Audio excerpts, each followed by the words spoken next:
The following podcast may contain adult language and an abundance of salt. So get ready, nerds, because we're talking Star Trek Part 5, the J.J. Abrams trilogy.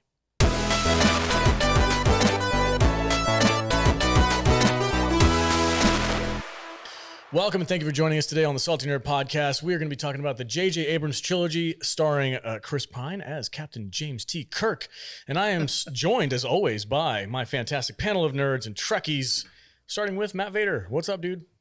I'm good. You ready to talk about some Trek? Let's talk about some Kelvin timeline. Oh, yeah. We're going to get in. We're going to get some nerdy. Yes. Yeah, Kelvin timeline.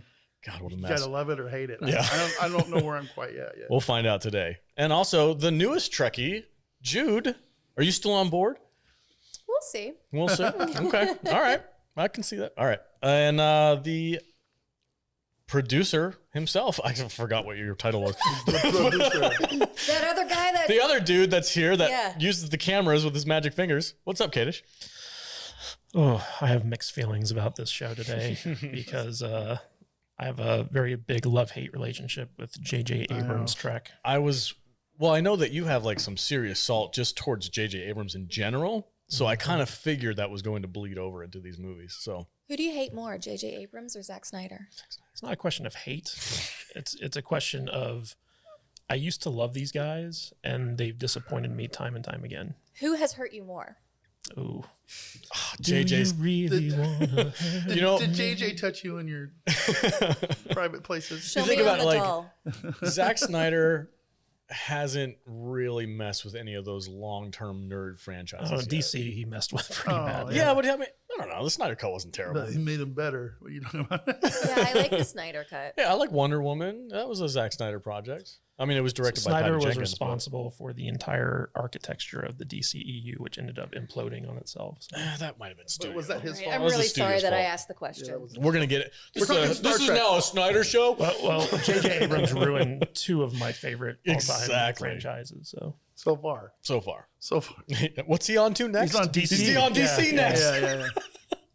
We're getting Black Superman pretty soon. All right, guys, before we dive into the first J.J. Abrams Star Trek movie, a real quick word from our sponsors. Welcome back, everybody. Hey, if you want to support the podcast and you listen to us regularly, don't forget to go to saltynerdclub.com. There you can join our Patreon team and get exclusive access to all kinds of really cool stuff, behind-the-scenes photos. You get to chat with us, the host of the podcast, let us know what you want us to talk about next, and get some blooper reels, which are freaking hilarious. I laugh all the time when I watch those things. It's just us being drunk and stupid. So if you're into that kind of thing, saltynerdclub.com is the place to be. All right. The first J.J. Abrams Star Trek movie. Jude, take it away. What is this movie all about? It is 2009 Star Trek, rated PG-13 with a runtime of 2 hours, 7 minutes. Had a budget of $150 million. What do you gentlemen think this brought into the box office?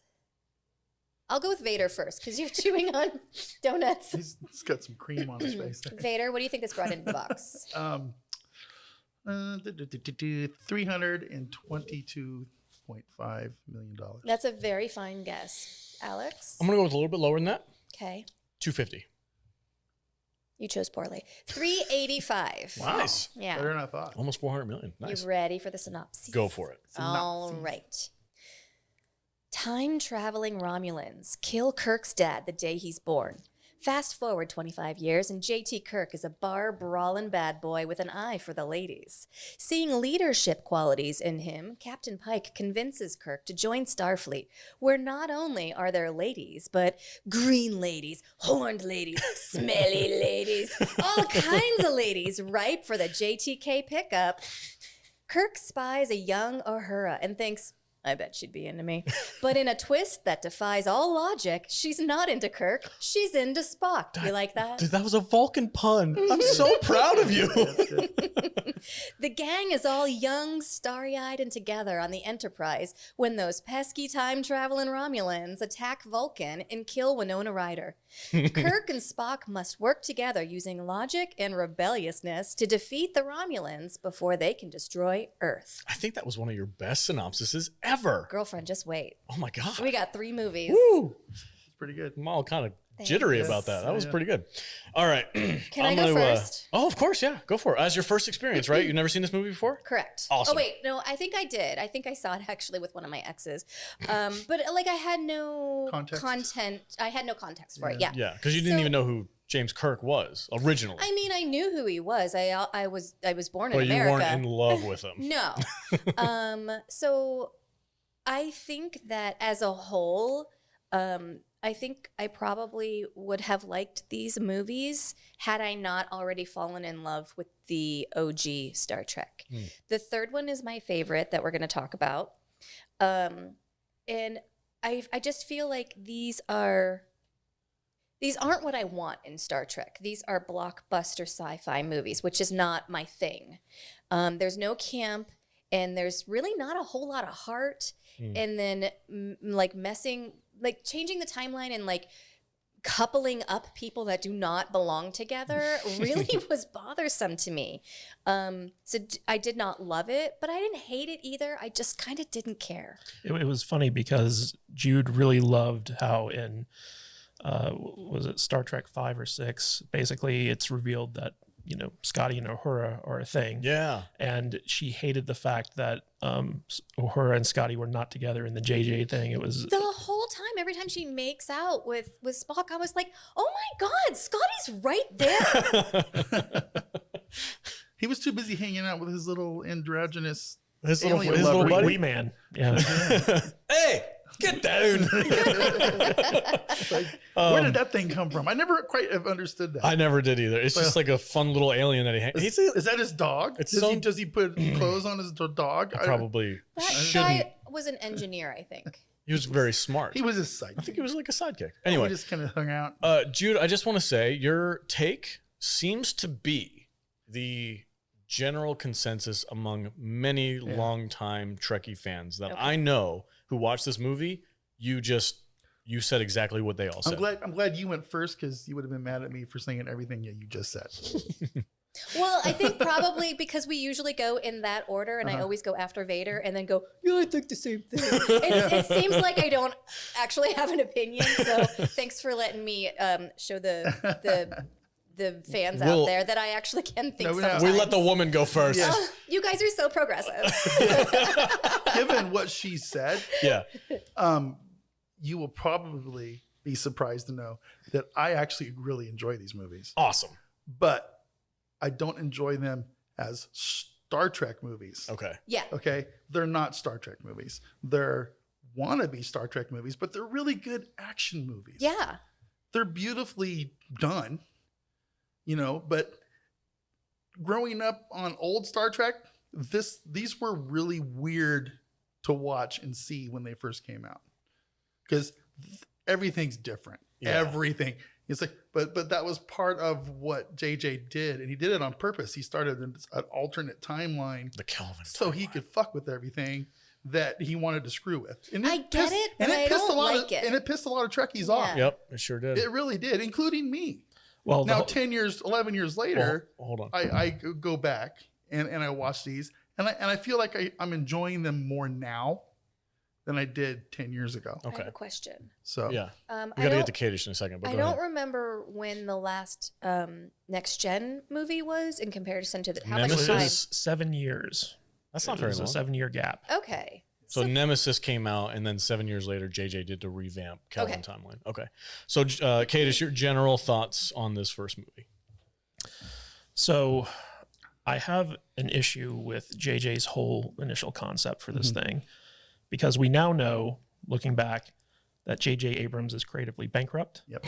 He has no original ideas on his own. He basically takes what better, more creative people did before him and recycles it. Yeah. And he usually does so very poorly. And my biggest issue with this has always been the fact that he decided to revisit the original series and do his take on it, but do it in the most lazy way possible. Because the whole point of doing the quote unquote Kelvin timeline, which is when Nero and his Romulans come back in time, destroy the USS Kelvin and kill Kirk's dad. Creates a splinter timeline. Yeah. It blows up Vulcan. Yeah. But the whole point of doing that was because JJ didn't want to be beholden to all Right. the continuity that came before him. And he wanted to basically do what he wanted to do without having to worry about what came before. Yeah. And he did the exact same thing when he took over Star Wars, where he basically invalidated the entire expanded universe. And that wasn't his decision, though. no, that was part of his decision. Like he was one of the, like, because he wanted to do this stuff that with Rey and Finn and all this Yeah, stuff. but I don't feel like In the First Order, so. I know this he had to basically get rid of all the expanded universe stuff because that basically invalidated everything he wanted to do. Okay. Vader, you wanted to say something? Well, this isn't a Star Wars discussion, but I don't feel like he invalidated Star Wars with The Force Awakens. Okay. I feel like he genuinely was trying to continue the storyline 30 years or whatever it was later. I completely disagree. This is completely different. This is going to turn into a Star Wars fight. No, because I'm just not going to go there. Yeah. Because when Phantom Menace came out, it wasn't despised like it is now. Ryan Johnson destroyed that movie. You mean The Last Jedi? The Last Jedi. The Last Jedi invalidated The Force Awakens. The Force Awakens. Force Awakens was a reboot of A New Hope. Yeah, Well, I mean, I'm not but saying anyway, it wasn't. The thing but- was that JJ basically, like, he started from a bad foundation in both franchises, where basically he basically erased all the original series episodes, all the Next Generation episodes, all that stuff. He threw that out the window and said, I'm going to do my own thing. Right. Mhm. And he never quite reconciled that stuff. And I can remember around this time, so this movie was basically written by Roberto Orci, Alex Kurtzman, and Damon Lindelof, along with J.J. Abrams. Alex Kurtzman's fingerprints are on this movie? Yeah. Oh yeah, Yeah. his fingerprints are on the first two of the JJ ones. Damn it. But around this time, Kurtzman and Orci were big at Paramount because they were behind the Transformers movies. J.J. Abrams had revitalized the Mission Impossible franchise. And so they were kind of like Paramount's golden boys. And around this time, like before this, because there was a 7-year gap, right, between Next Generation and this movie. And one of the reasons for that was because Sumner Redstone, the guy who owned Viacom, that owned Paramount and all that stuff, he was unhappy with the stock price of Viacom. And so he decided to split the company into two. One was going to be a value stock company, which was going to be CBS, that held all their kind of tried and true workhorse TV properties, the ad revenue, all that stuff. And that was going to be for value stock, where basically the stock price is very steady. You can hold that, you can retain its value. And then Viacom was going to be the growth stock, and that was like MTV, VH1, all this stuff, Paramount Pictures. It was going to be riskier property, but the potential for stock growth was going to be bigger. Well, it just so happened that Viacom stock tanked and CBS stock grew. And in the split up between these two companies, what happened is that CBS, the company, got the rights to the Star Trek TV shows, whereas Viacom got the rights to the Star Trek movies. And so it was this weird kind of situation where in order to make a movie, Viacom had to license Star Trek stuff from CBS. Right. And it was a huge legal mess. And the guy who ran CBS, Les Moonves, was a well-known hater of all things science fiction, and he hated Star Trek. And he was the one who basically kept it off the air for 5 years. And so when they did this company divide, Paramount needed a hit. And so Les Moonves was ordered to give them the rights to do a Star Trek movie, which they brought in J.J. Abrams to handle. And they basically said, J.J., you're going to be like, so well taken care of. You can do anything you want. And he had these plans for all these like multimedia, like crossover stuff, comic books, digital shorts, like all this stuff, all based around his concept of Star Trek. Mm-hmm. And after he made this movie, he found out that Les Moonves and CBS basically owned all the rights to this stuff, and he couldn't get permission to do anything he wanted. And so he lost interest in it. And that leads into a little bit into darkness stuff.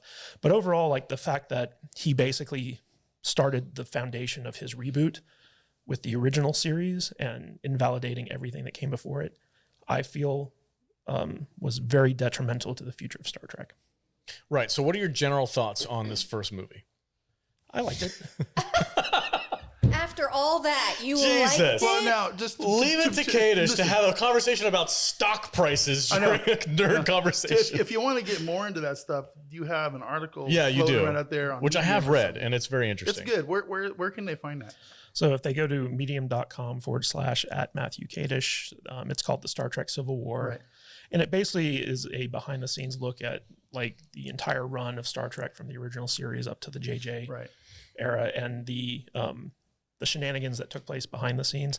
Now, when I say I like this movie, like, don't get me wrong, I think that all three JJ Trek movies are enjoyable films.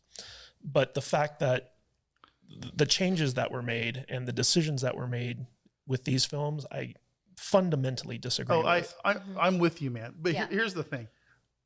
Unlike like last week, I had the exact opposite feeling of like Tomorrow War, right? Mm-hmm. But for these movies, for some reason, and being a lifelong hardcore Trekkie that I have been, I have no problem for some reason being able to click something in my head that turns off the old original crew and Next Generation stuff. And for some reason, I'm able to compartmentalize these movies as their own thing. Okay. And I wasn't able to do that at first.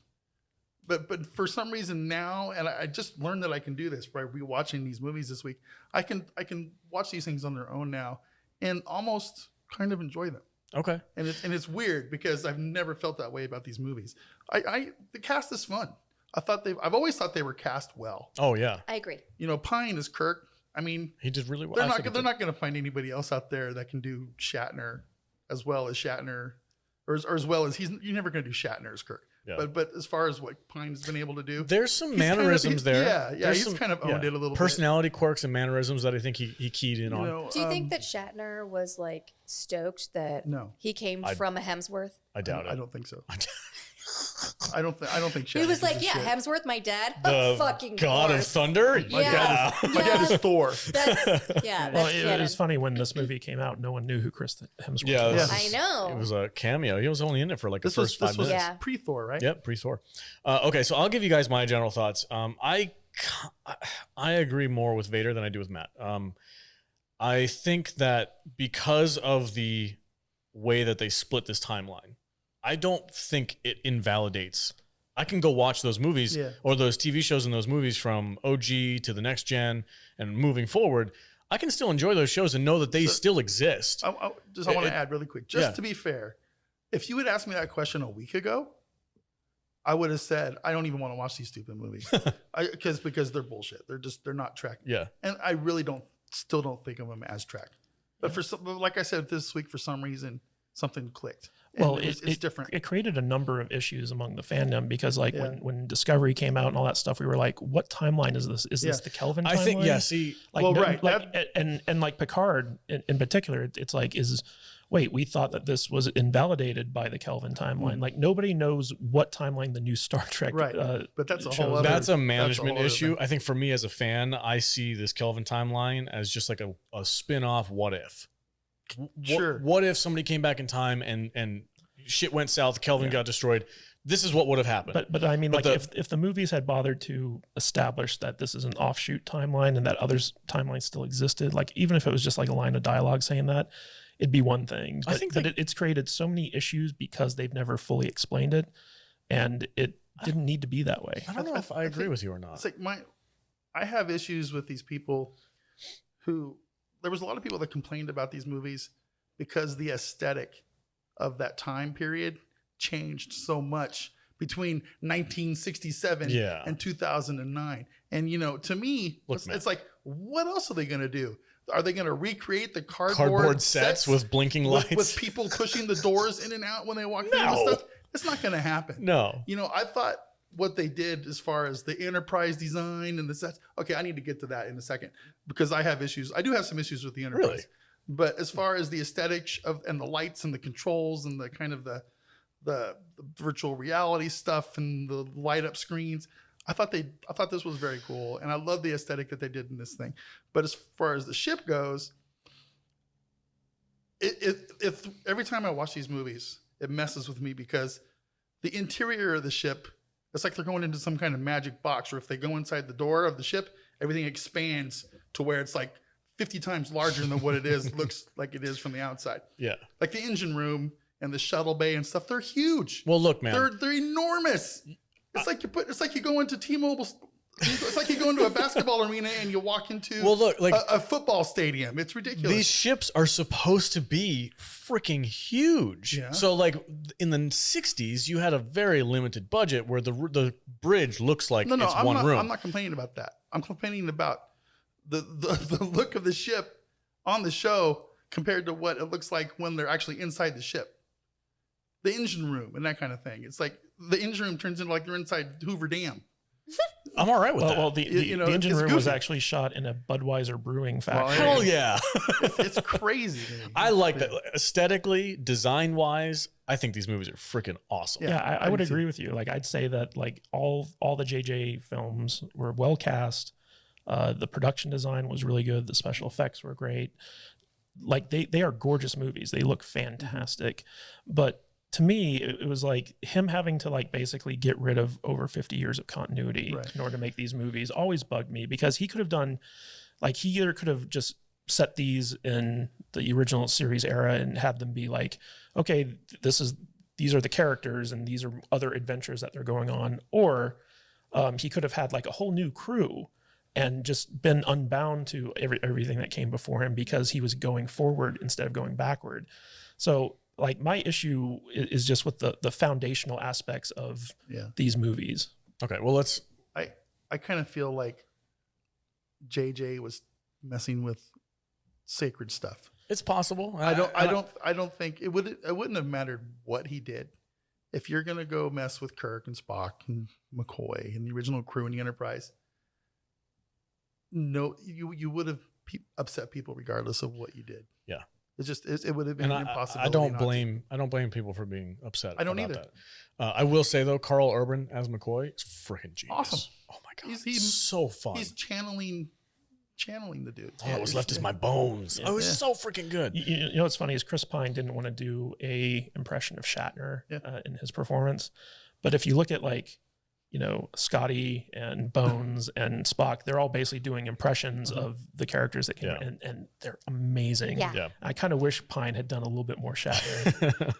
Okay, so we're getting a little bogged in the mud here. We needed to do that. I get it. For the first iteration of this, kind of getting our feelings out there. Because those iterations, those thoughts, that's going to carry it through all three of these movies. Yeah. For me, I think I feel similarly to the way they dealt with the Star Wars EU. I don't blame them for doing that. EU was so massive. Yeah. I do think the real sequels is the Thrawn trilogy, just to be clear for everybody out there, so I don't get a bunch of hate mail. That's the true sequel, 7, 8, and 9. But besides those 3 books, which are freaking spectacular, I think the EU on a whole, like kind of moving that to Legends and kind of making your own way, I get it. I understand. Business-wise, it just makes more sense not to have to follow each and every one of those thousands of books. The same thing I think is true of this. If you want to do a movie and you want, like, I really want to play in the sandbox with the original characters, but I don't want to screw anything up and possibly have some continuity errors. So I'm just going to make a splinter timeline and it'll be its own thing. That way the rest of it can still exist. It's a very Star Trek thing to do. That's how I feel about it. Like the rest of that stuff still, all the movies, all the TV shows that we grew up on, they all still exist. They're in their own timeline. This is just a splinter thing off on the side. So I've never really understood why people have such a huge issue with the Kelvin timeline, because there's alternate timelines set up in the original series. gosh, Star Trek messes with time. There's the mirror universe. In every single series, there's a mirror universe. I just watched Voyager. There was an episode of Voyager where they like they destroyed planets by going back in time or something. And I'm like, so is this like, there's no repercussions to this or what? It doesn't matter.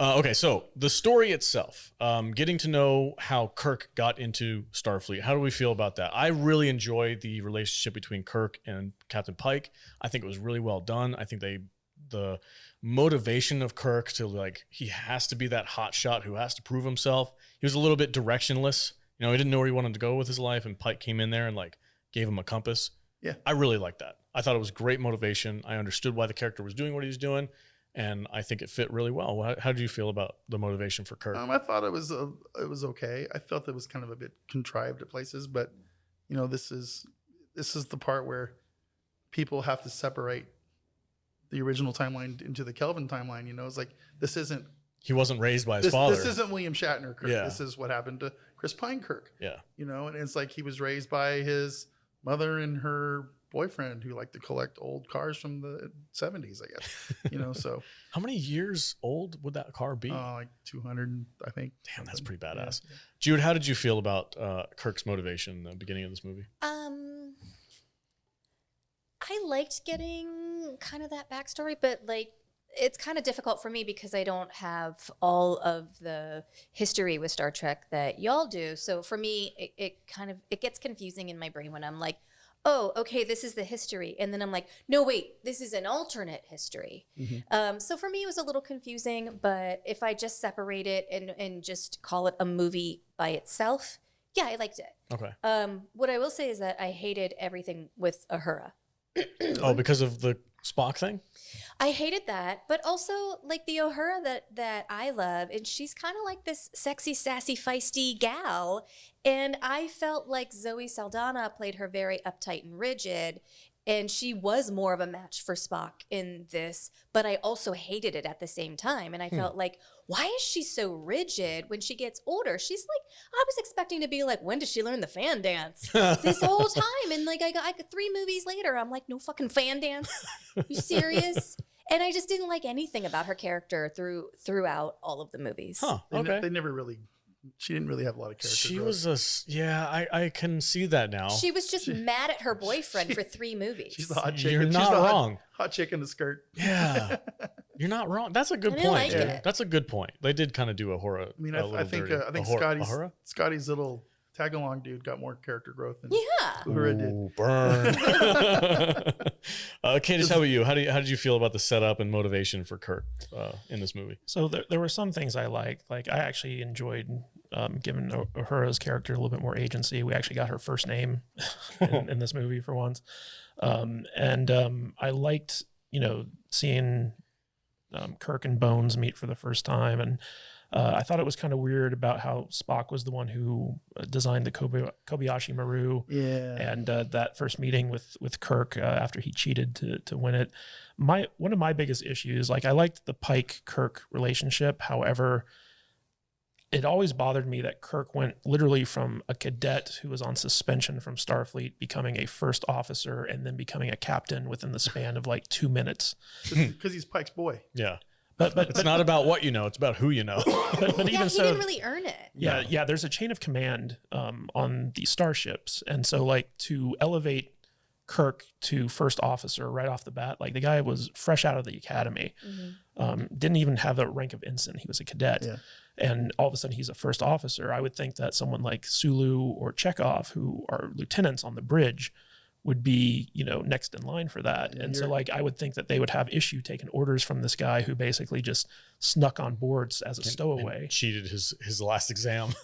Yeah. And then like when Spock steps down because he got all emotional and attacked Kirk, and then Kirk is like, I'm the captain of this ship now. It's just like, dude, well, slow your roll for a second. Yeah, it was like he was handed the keys to the kingdom without having earned it, and then all of a sudden he was like, well, I guess I better learn how to be a king now. But it's typical JJ storytelling, because JJ Abrams, like with Rey, it's like she didn't earn being a Jedi, she just became a Jedi. With Kirk, he didn't earn being a captain, he just became a captain. And that's always been my issue with J.J. Abrams style storytelling, is that he just fast forwards.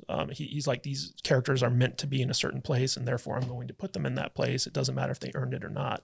So I always had, like, that was always my issue with these movies, is that, just started off with them as, because like Kirk, when he turned 30, he got command of the Enterprise. And before that, he had been first officer on the Farragut for like a while or something like that.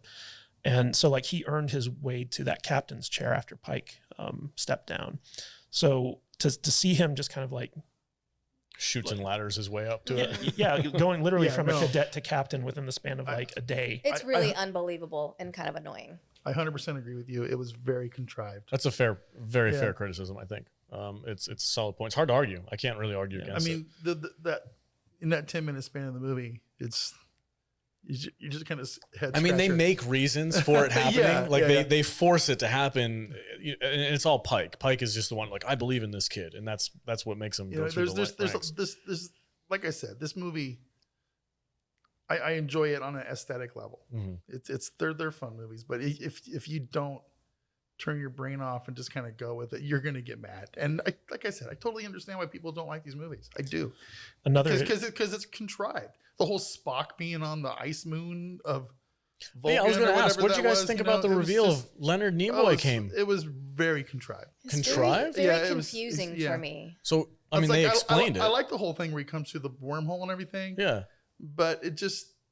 And then this dude, the Romulan guy, Nero, he wanted him to watch his planet die, so he put him on the closest planet to see it. One of the things I hate about J.J. science fiction, J.J. Abrams science fiction, is he doesn't understand distances in space. No. like if he was that close to Vulcan, he would have been sucked into. Yeah, like there's no way.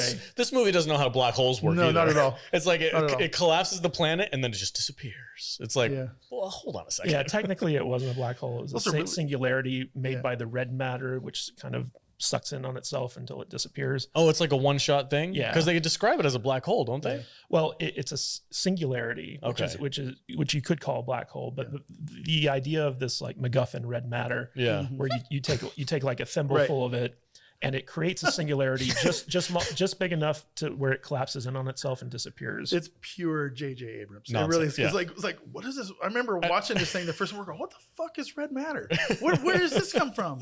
It's and like, the whole idea that you have to drill to the core of the planet in order to like implement does it. Does it only like, ignite in the middle of the you could just molten lava? Throw it out the window and it would still suck the planet Obviously, in. all you got to do is hit it with a photon torpedo or something. And also the concept that both Vulcan and Earth were completely undefended by ships in the area that could have come in and like taken out that drill from Nero's ship. Well, that's kind of a Star Trek trope. It's like, we're the only ship in the sector. Yeah, that happens all the time. We gotta go take care of this with our, because everybody else Enterprise is the only one close enough to reach this place. That happens all the time. But even in Star Trek 4, when the whale thing approached Earth, there were defenses that thing just like barreled through. Well, the same thing happened in this movie. Nero, when they sent the fleet after it and they show up a little bit late, and the whole fleet's just completely decimated. Wasn't that convenient? That was a very Sulu, you know how to fly this thing, right? Yeah.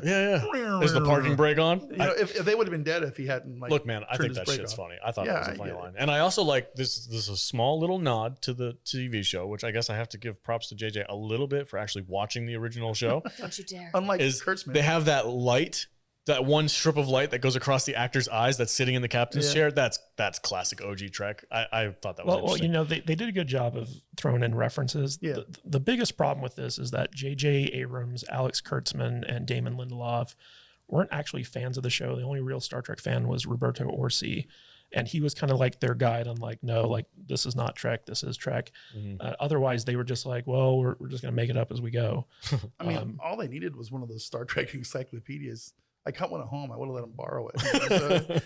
But getting back to the Leonard Nimoy cameo, like I had issue with this. So Leonard Nimoy had been basically turning down every request to come back as Spock, whether it be in a TV show or a movie or like whatever, for like years. And these guys came and met him at his house. And they were like, we're not going to do this movie without you. Spock is a big part of this. Like, we want you involved in this movie. And here's why. And they convinced him to come back for this film. And in the meantime, Shatner's like, hey, I'll come back too. And they're like, no. And basically Shatner's like, why not? You got Leonard coming back. And they're like, well, first of all, you died in, Star Trek Generations. Second of all, we just don't want to deal with you.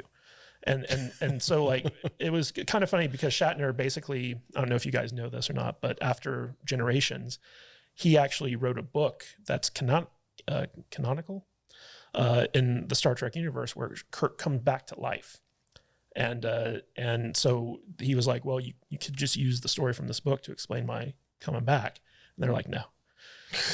But he really wanted to be a part of this movie. Like he wanted to be on that ship with Spock that went back in time to try to save the Romulans and stuff like that. See, I always took it for me, like, Vulcans live an extremely long life, much longer than human beings. So I always assumed that this was the very tail end of Spock's life, and Kirk, McCoy, all those guys have been long gone, and he's like the only one left of the OG cast and or the OG crew. And Bones is still alive. He was 137 in. He was in Counter at Farpoint. Yeah, in the first episode of TNG, he was like 137 years old. He talked to Data. Right. I remember, I just watched it. I was like, man, that's freaking crazy. I didn't know he was there. That's really cool. But I just thought, for me, like in my head canon, I don't know if this is explained in the movie or not, but I just took that as like, this is Spock at like 300 something years old and everybody else is long gone.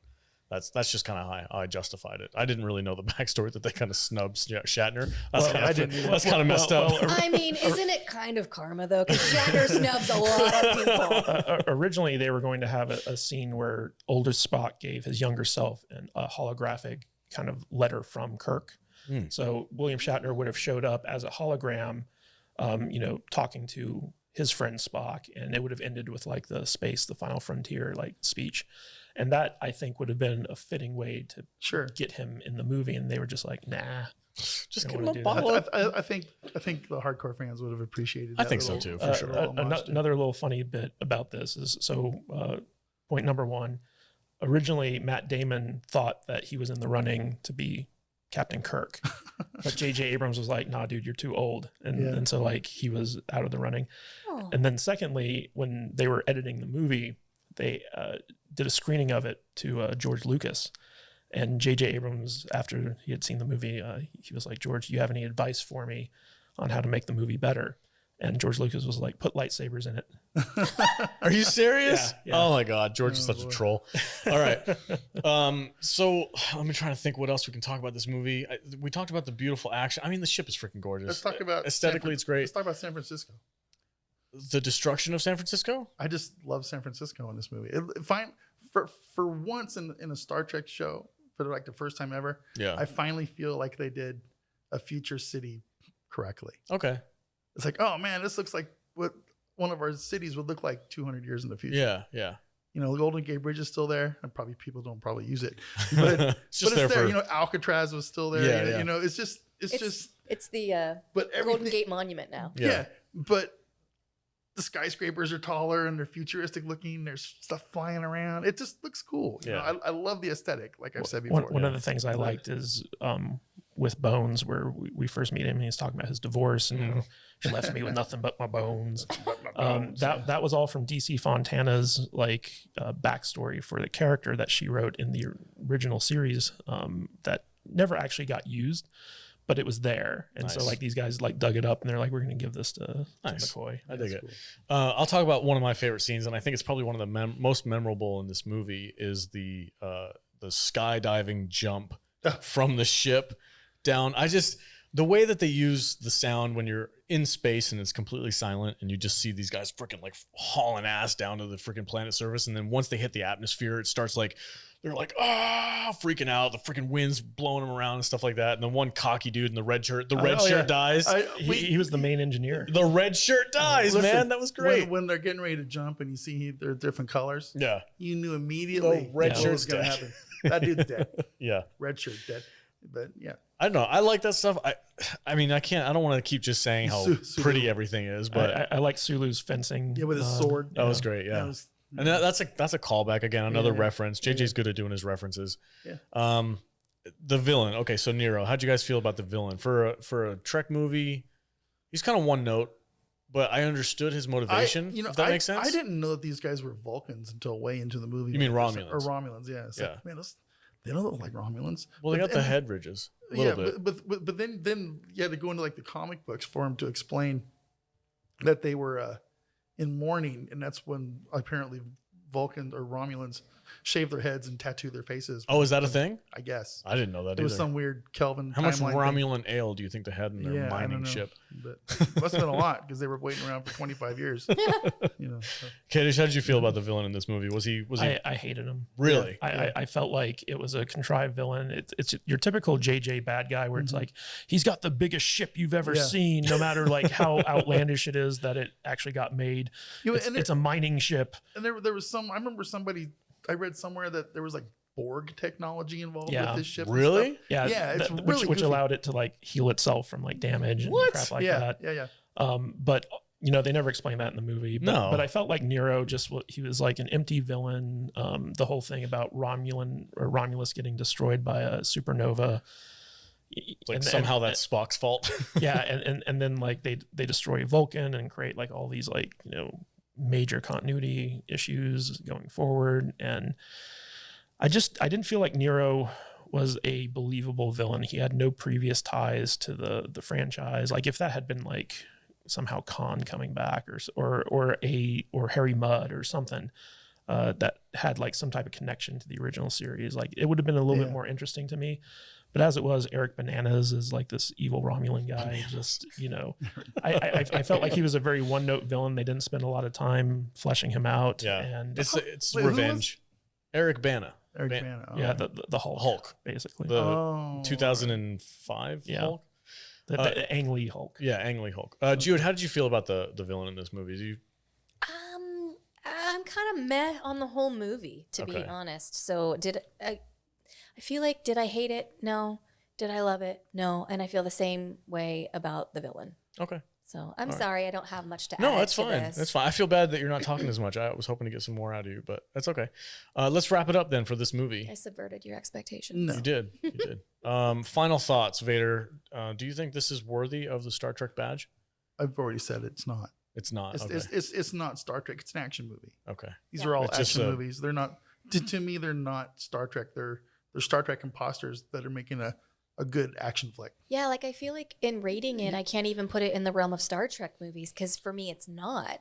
And if I were to put it in, like rate it on the scale of Star Trek movies, it would be like a 1 or a 2. Like no camp. Yeah, it's not what I want. Yeah. But as There's far as like no hairy chests with the like, gold. I can enjoy these movies as just standalones, but I can't let my brain think too much about it because I'll get in trouble. I'm gonna put all of these movies probably in the 2 to 3 range, 2.5.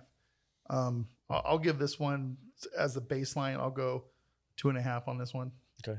Do you have a favorite moment or least favorite moment or anything like that? You know,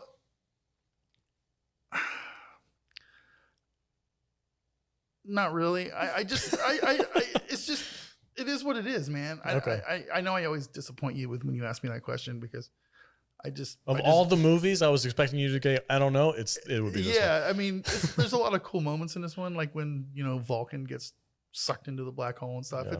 It's interesting, but those are just cool CGI effects. Yeah. Okay, Jude, final thoughts, and do you have a rating for this? Yeah, I'm trying.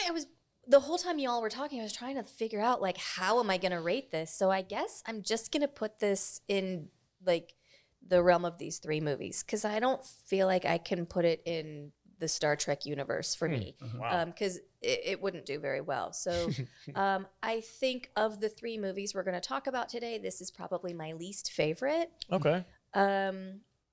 And like I'm really disappointed in the amount of sexual chemistry. Like, Uhura and Spock are actually banging, and there's no sexual chemistry there. It's like talking to a board. Yeah, Kirk gets 2 handfuls of Uhura, and it's just the least sexiest thing I've ever seen. It's not what I want. And so if it's a 1 through 3, this is my 1. Okay. Yeah. All right. I bet you Spock's a bad fuck. But he just like it's just this is illogical. I can't even fathom it. Like he's very efficient. We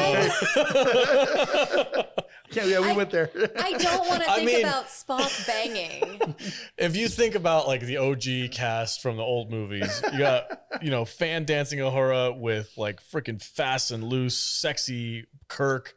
Like, there's a lot of sex. You talked about how sexual those movies were. Yeah. There's no sexual tension in this movie. And I felt bad for Scotty the whole time because I was like, he's getting Spock's, like, leftovers. All right, final thoughts, Kadish, and give this movie a rating. I also thought it was funny how these movies continued the tradition of non-consensual mind melds from Spock. Oh, yeah. He does it several times. Yeah, he does. Makes you wonder what a poor Uhura has gone through. He just made her think it was good. I'm just going to lay here. You can get on top. It is inefficient. It would be illogical to actually work hard at satisfying you. I think it would be a better use of our time if I just made you think that it was good. Come see me in 7 years. He puts a GPS tracking device on her later. Oh, we'll get there. Okay, go ahead, Kadish. So there are things to like about this movie. Sure. The cast is great. It looks fantastic. The music's wonderful. It's a fun space adventure movie, but it's not Star Trek in my opinion. Right. And that's the biggest issue with all of JJ's films is that this is not Star Trek. This is basically the closest he thought he was going to get to doing Star Wars, and so that's the direction he took it in. It's kind of insulting. I wish you would have done this good with Star Wars. But Star Wars isn't this pretty. No. I don't know. Whatever. Keep going. Go ahead. yeah, so basically, like, this is not the type of Star Trek I wanted from like a reboot. He created so many continuity issues with the Kelvin timeline that still haven't been resolved. The whole new Trek license and stuff like that, which is some background inside baseball stuff. Overall, it's an enjoyable film. I'd give it like, 3 warp cores out of 5. But as a Star Trek movie, it's like 0 stars because like I absolutely hated the choices JJ made in relaunching this franchise. Okay. Hard to argue with that. Yeah, it is. I mean, there's 2 different schools of thought, as there most of the time there is. You got people who are just like, "Hey, man, it's Star Trek. I love everything Star Trek," and they dive into it and they have fun with it. And Well, they the just same with Star Wars fans. yeah, the same with Star Wars fans. You can just love it because it's brand named and it's pretty and it's fun. I mean, I get it. I understand that mentality. I also understand Kadish 100%. Right. For me, I have a really good time with these movies. I think my favorite moment, and it's one of those things, again, it's maybe a reference or maybe it's just a callback, but the moment where the crew, where Kirk and McCoy first see the Enterprise, and it's that glory shot of the ship, the music swells, and you get to see this freaking nice, sleek looking Enterprise. I think that's really cool. Oh, the Enterprise is beautiful. I think it's really cool. I get These are beautiful movies. I get a little bit of goosebumps when they do that because I'm like, God damn, that's a freaking sexy looking ship. Hell yeah, that's awesome.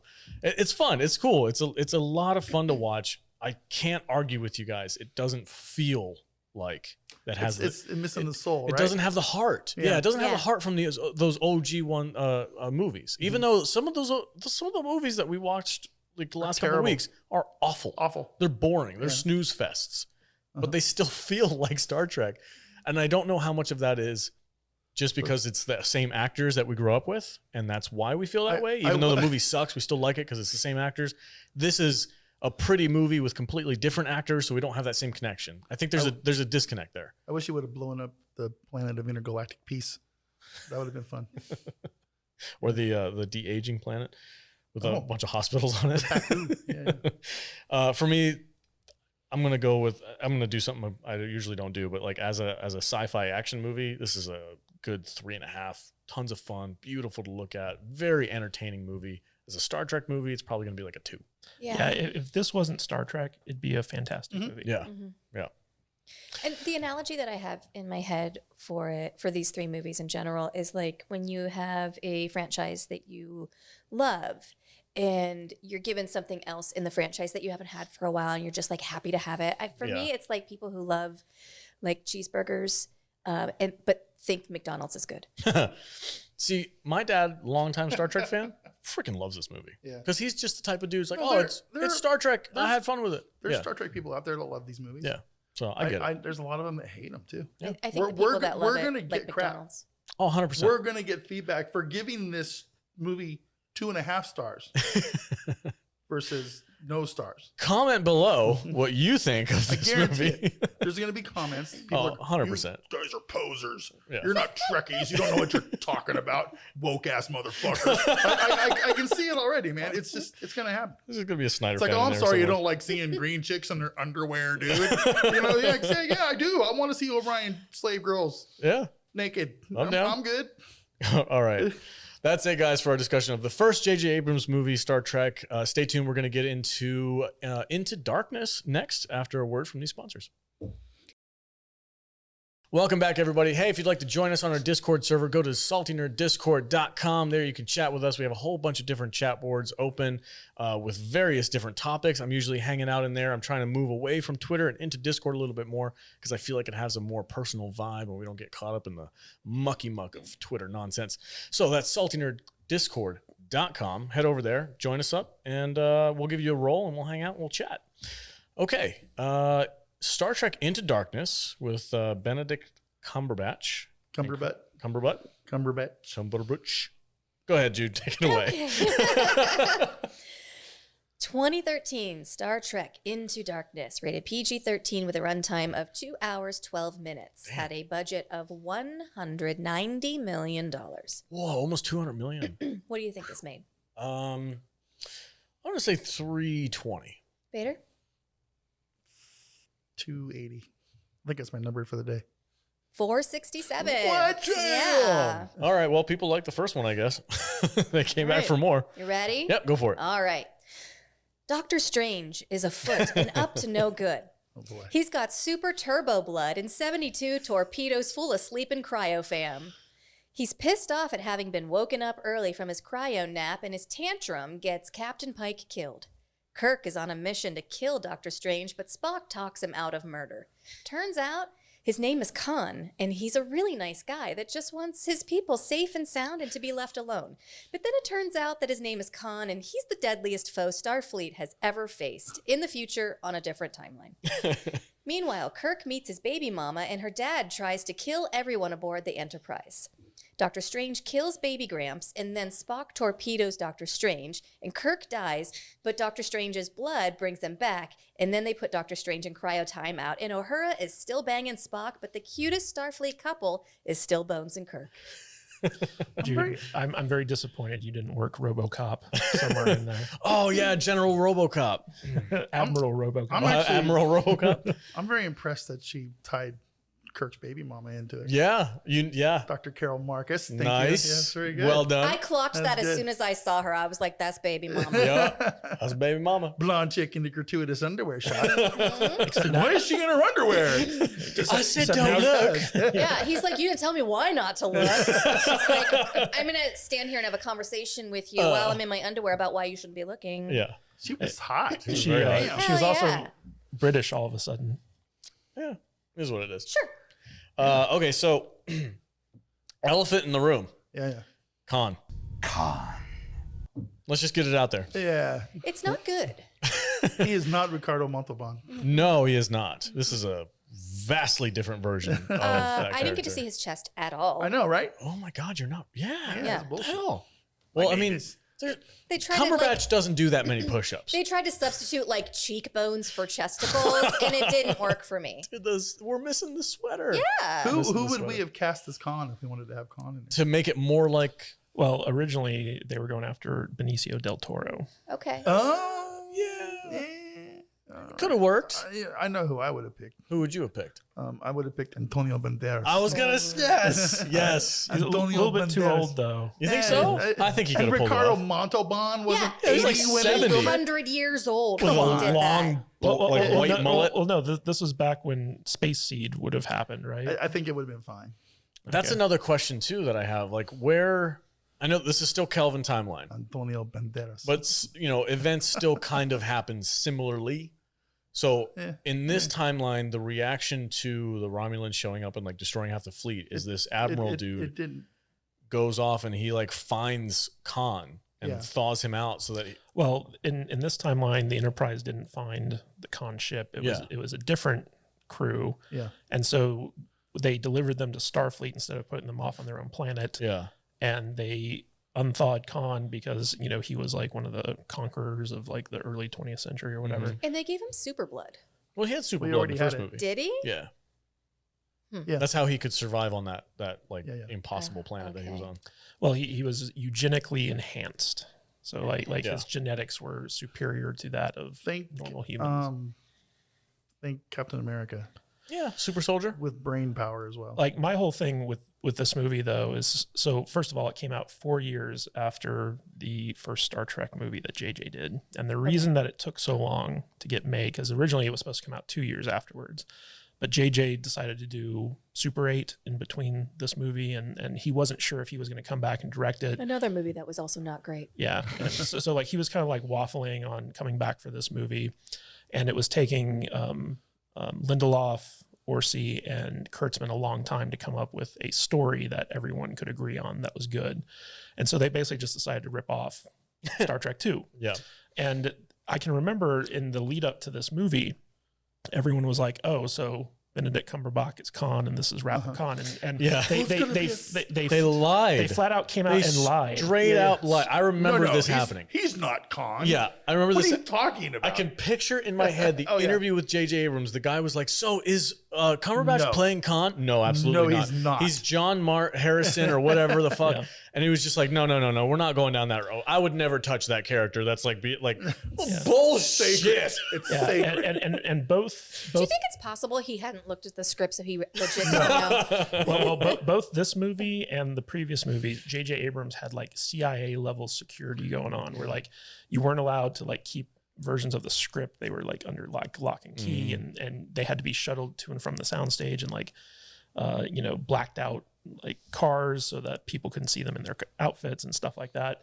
So it was super like lockdown security. And I can remember like when I went to go see this in the theater, like I was like, I'm pretty sure that he's Khan. I think they're lying to us. And so when there was that big reveal in Cumberbatch, like, my name is Khan. There was an audible groan in the theater. Everyone in the theater was like, I think I had the same reaction when we were watching it on the couch the other night. I was like, "That's Khan." It's like it's so over the top. Like I get it. Like, hey man, you're gonna reveal the big secret. You're actually Khan. And then when Spock's like, "Khan," it's just rip off after rip off. We'll get there. They reversed the whole ending. Yeah, but this is the only movie. So like, I think everyone agrees that like Star Trek V is widely considered to be the worst Star Trek movie. But at the Star Trek convention, right after this movie came out, they voted this the worst Star Trek movie ever made. Which is incorrect. But yeah, it's not. I mean, you can fault it for doing this. There's so much weirdness in this movie. Star Trek weirdness. It's like the very beginning of the movie with the primitives on paper mache guys on the planet Nibiru. You guys know what Nibiru is, right? No, what's that? You guys never heard of Nibiru? It sounds familiar. So planet Nibiru is the lost planet of our own solar system that comes around every like 20,000 years. Oh, really? Where the people that like made us to be a slave race to mine gold. It's like due back pretty soon. I think. Okay. But it's the Sitchin stuff, the ancient alien stuff. Yeah. That's where they got Nibiru from. Oh. But and the whole Enterprise being underwater. And you didn't like that? No. Oh, I thought that was cool. It cool. didn't make any sense. God, no. I thought it was made cool. zero sense. It's just, why couldn't they just be in orbit and beam him down? I don't know. I didn't understand why they were underwater. It's like it's a spaceship. Not a submarine, Yeah. okay? And there's no reason they couldn't like be in orbit over space. Didn't they say there was something because they couldn't beam it because the volcano was doing something? The volcano's going to erupt and destroy this primitive primate race. Which they're not supposed to stop, right? They shouldn't even have been messing with the volcano. Well, they had to get a line of sight in order for the transporter to work in the volcano. There you go. But the thing is like there was no reason for them to be underwater there. No. Well, they couldn't hover because then they would be able to see the ship. They could have been in orbit. That's what transporters are for. Well, didn't he just say there had to be a line of sight? There had to be a line of sight for the volcano to transport to and from inside the volcano. Okay. But the thing is like if they were in orbit, they could have just come in over the volcano and had that line of sight. It's so dumb. It really is dumb. They didn't explain it very well. They lost me in the first 10 minutes of this thing. Yeah. Yeah. The whole Prime Directive thing was weird. Like they don't really know what the Prime Directive means in this movie, but they think they know what it means. We're losing Jude. She's like, this movie sucks. There was another thing. Okay. There was another thing. I remember this was a big controversy when this movie first came out is Khan's like magical transporter that takes him like halfway across the galaxy. The transwarp. Transwarp figure, whatever thing it is. Well, he's got some tech. Yeah. Why is that so much unbelievable then? Well, because it completely negates the use of spaceships. Yeah, like the whole transwarp thing was Scotty's invention in the first movie, right? And that was the plot convenience that was able to get Kirk back on the Enterprise. Right. And so they were like, well, it still exists, so why don't we use it for this movie? So Khan stole it and then like he stole it from the Starfleet archives. Yeah, and then modified it to make a transporter that would take him from Starfleet to Klingon, which is I don't know how freaking far away it is. Yeah, I think the whole thing is like it teleports people through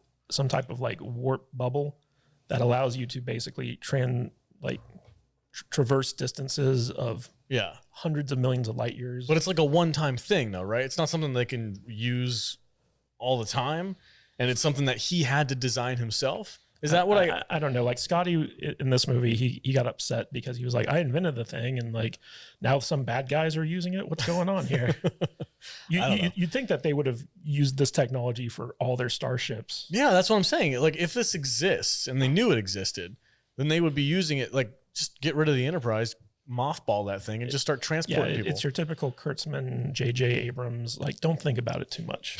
Type plot development. Classic. You cannot think about JJ movies that much. All right. So that being said, let's talk about, since we're on Klingon, where he transports to Klingon, we get the assassination of like the major heads of Starfleet, which I thought was Just a bunch of random captains. random admirals and captors and stuff. Led by RoboCop. Yeah, led by RoboCop, evil admiral, which is a classic Trek thing. So I can't fault him I for like that. Peter Weller. He's cool. Yeah, he was cool, and I like how he commanded the presence when he was on screen. You were like, oh, that's the dude. That's the boss. He's the evil bad guy. Yeah. You were just like, oh, he's a bad guy. Yeah, You saw him. 100%. Kirk's If it was up to Kirk's anybody else, you wouldn't be alive, son. Kirk's baby's granddaddy. That's his granddad? Yeah, that was Carol Marcus. Oh, that's right. Yeah. Okay, gotcha. Oh, you Baby lost me there for a Gramps. second. So I know we've had like a love-hate relationship with how they treat Klingons in movies, TV shows, especially the modern ones. How'd you feel about the Klingons in this movie? I actually really like the Klingons. They're in pretty this. freaking badass. Yeah, they're pretty cool. They got like the pig mask freaking helmets It's on. like I didn't get insulted by the slight redesigns like I did, but they did in Discovery. Yeah. They still look like Klingons. They just look like, Slim, like different. They just look like different timeline Klingons. You know what I mean? They weren't orcs. No, They looked like Klingons with like, Yeah. I don't know. They had like a little bit more of a sleek design to they them. did. Yeah, With the bright blue eyes. and these stuff. reminded me of like street gang Klingons. They and look cool like shit. they look like the dude from Cyborg. a little bit. And they took the mask off and they had like the nose ring and stuff. Yeah, Yeah. I I've can never see it. understood why. I never had a problem with these guys. With the jewelry and the rings and whatever. It's fine. Yeah. It's good. That fight scene was pretty badass. Yeah. I would say I agree with Vader. Like the Klingons in this didn't bother me. You know what did bother me? Oh, Lack please, of lady Klingons. please tell me. So in Star Trek 6, Uhura is trying to like fumble her way through talking Klingon because she didn't know Klingon. Oh yeah. In this movie, she's fluent in Klingon. Well, she's It's not great, Klingon but fluent, but it's good. it'd be like us trying to go to Norway and talk to people. I just thought it was interesting how the original version of Uhura couldn't speak Klingon. And Well, this this one is she's a like version of negotiating. Uhura that likes to fuck Spock. So This is true. There you go. I don't fucking know. Just go with it and don't think about it too much. Is my professional advice. It's weird. Like, And I liked how they were having like their little couple spat, and Kirk was like, "Oh, don't pull me into this." But she's right. yeah. but that- Everybody's mad at you, Spock. Because you're a jerk.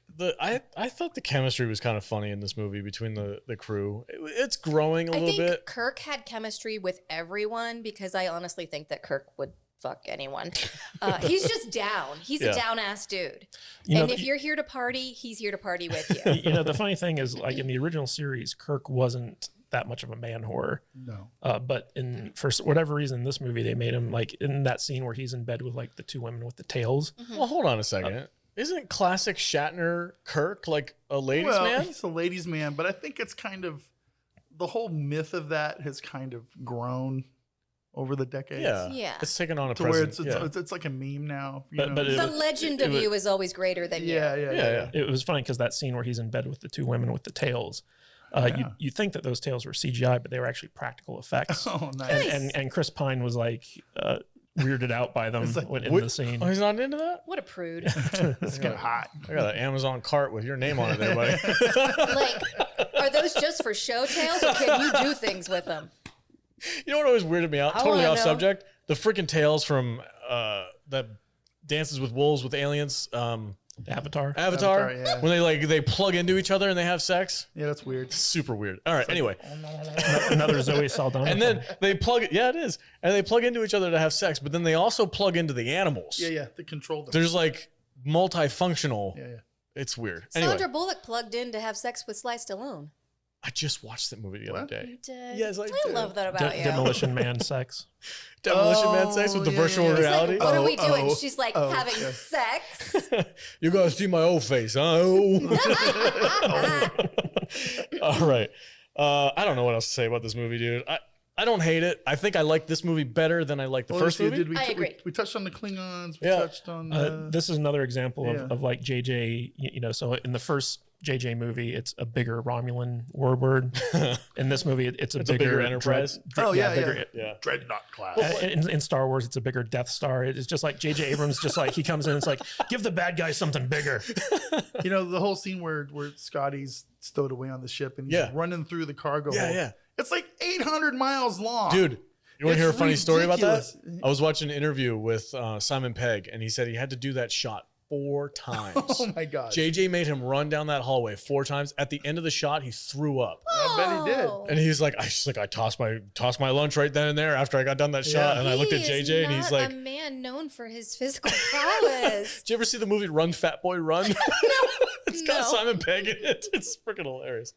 I always thought it Oh, would have been man. cool if they had like digitally removed one of Simon Pegg's fingers. Just to make it like, because you were Oh, obsessed with that dude's missing Well, finger, that would dude. have been cool. They would have done something like that. Some people are ass men. This guy's a finger man.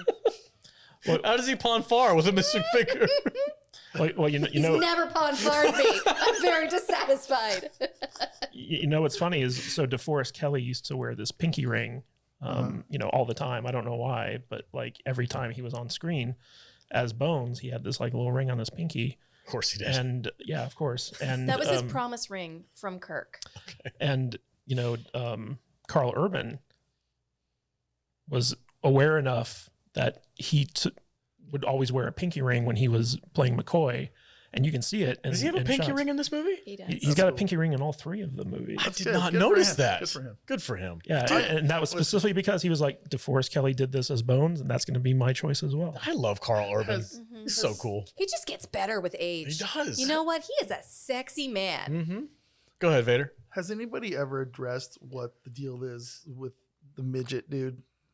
Are we still on that? I can't we figure it man. out. I His- want to know what his It's purpose just his is. wingman. It's his Yeah, buddy. He's also an engineer. Apparently. It was. Well, where it does was this even come It was from? an addition for the JJ movies because they needed someone for Scotty to play off of.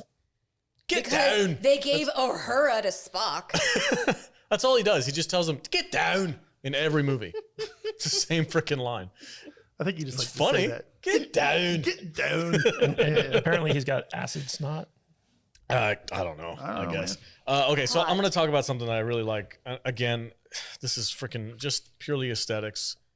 The warp drive in this Oh, it's freaking movie gorgeous. is badass Yeah. looking. That shit looks It's legit a cool effect. like a freaking working crazy mechanical warp drive that you would see on a spaceship. I love it. I think it's freaking cool. It's way cooler than the stupid water turbines in the first movie that made no. What the hell is a water turbine doing in that spaceship? It doesn't make any It sense. was a coolant system. Yeah, sure. This was way cooler. I like this one.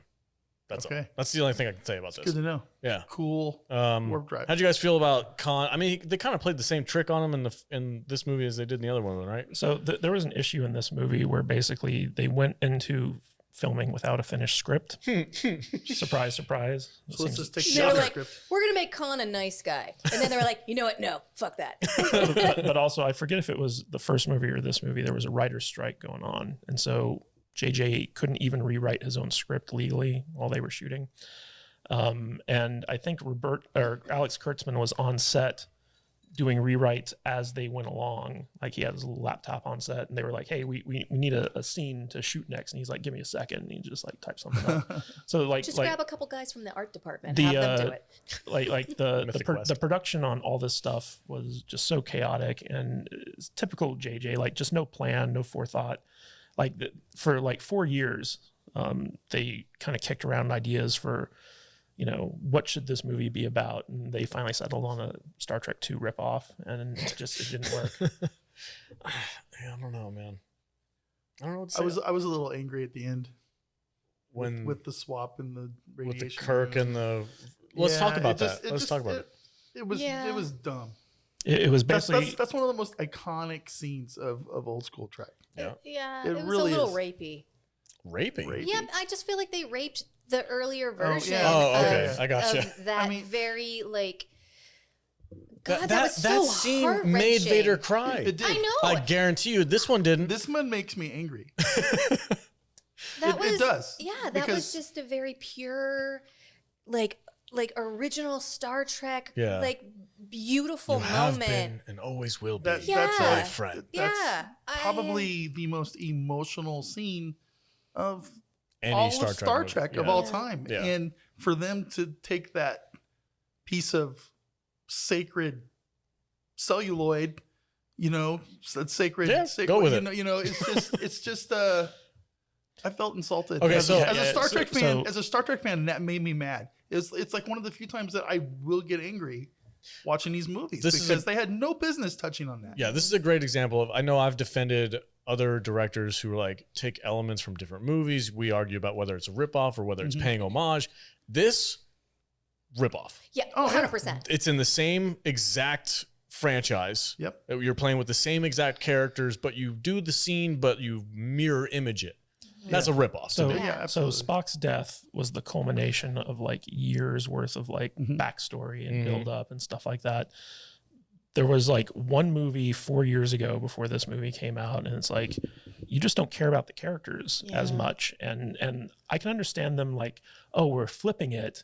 So Kirk is the one dying, and Spock's the one who has to like avenge him or like whatever. And that's a typical, like, I could see like J.J. Abrams and Alex Kurtz maybe like, yeah, it's a good idea. Let's do that. But like you guys said, like it didn't work. It falls flat. It feels like it cheapens everything, especially because they're not going to kill off Kirk. No. And that was another thing that I wanted to talk about with you guys is so like all throughout this, like we see that Khan's blood has the ability to like save people's lives. Yeah. And But it's also a surprise at the end. well, it brings the Tribble back to life, and that encourages Bones to tell Spock, like, "Hey, don't kill Khan. We need his blood."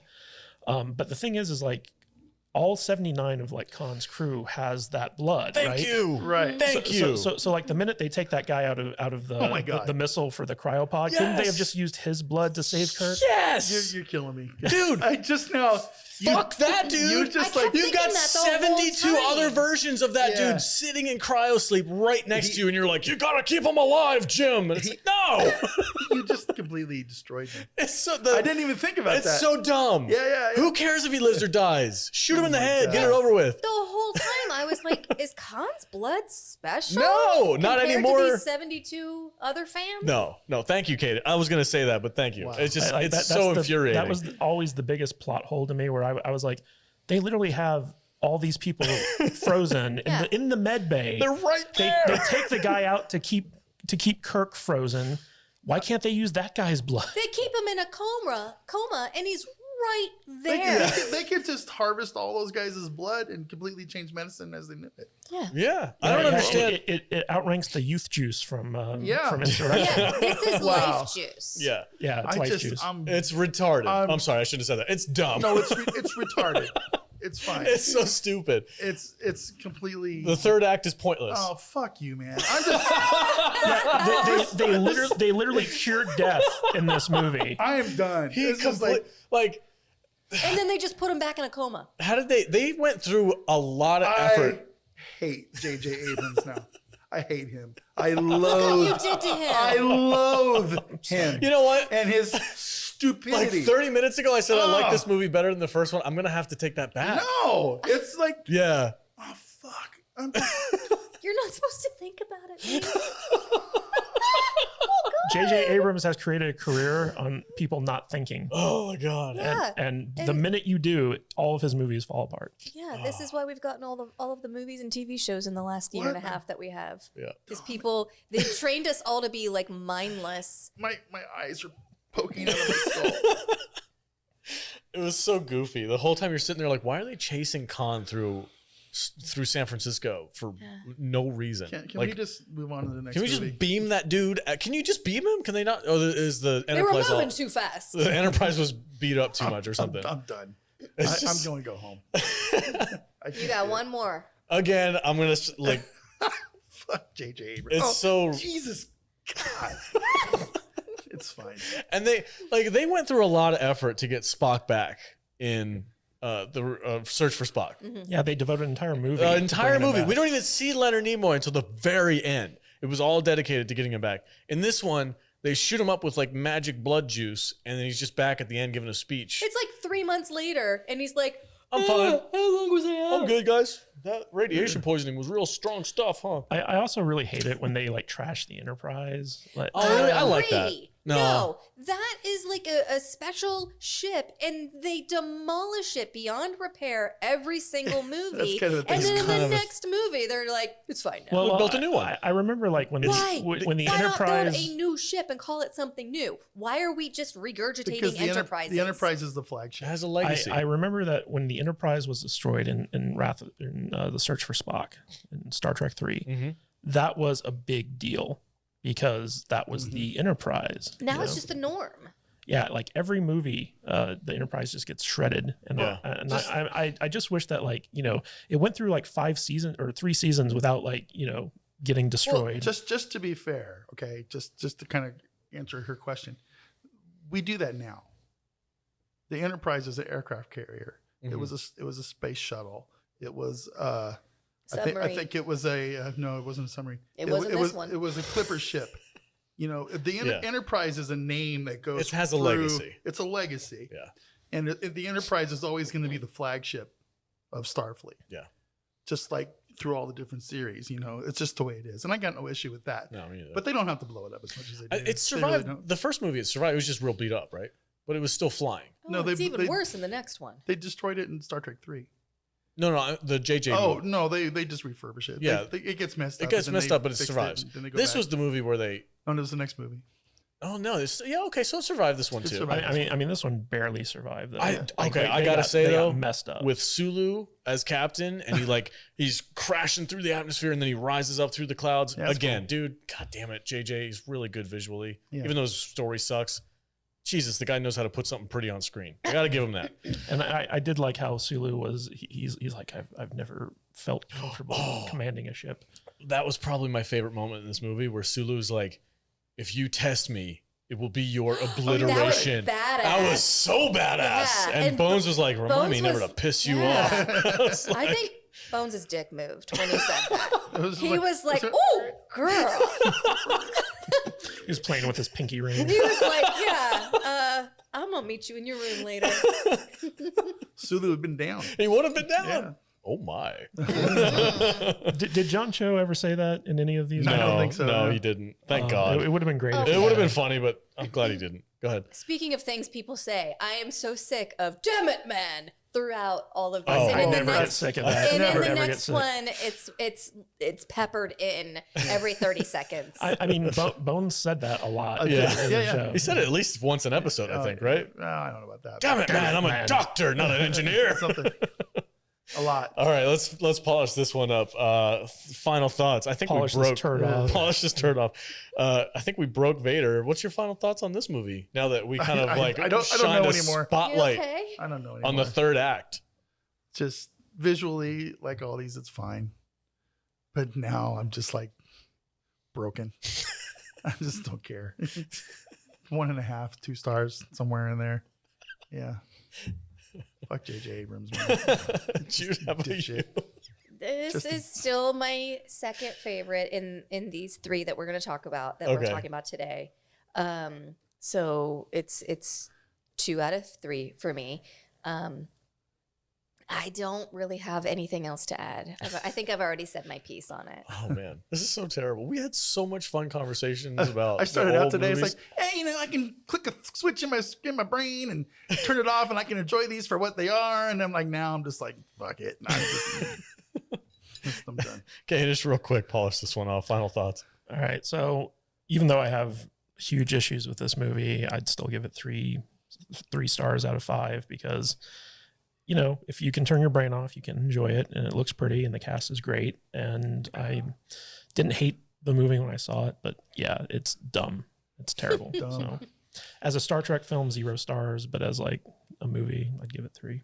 I'm gonna give this my personal ultimate insult. It's truly and utterly a ripoff. Yeah. Yes. There is no two ways about it. A bad ripoff. Yeah, it is a ripoff. I give a lot of slack to a lot of directors. You do. Who put things in their movies that are, from other movies. It doesn't bother me normally. But this is the same franchise with the same characters, the same freaking storyline, just a few tiny little differences, and it's not even that well done. So it's a... Yeah. When you compare it to Wrath of Kahn, yeah, there is no comparison. Yeah. For sure. Oh, well, it's not a good...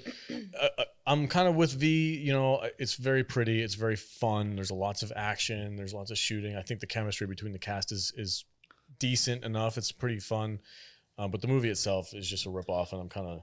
I'm a little bit disappointed that I can't give it anything more than a 2. This didn't give me anything that Wrath of Kahn gave me. Oh, no, and Wrath of Kahn gave me everything. One of the funny things about Wrath of Kahn is that when Kahn meets with Chekhov, they never met in Space Seed.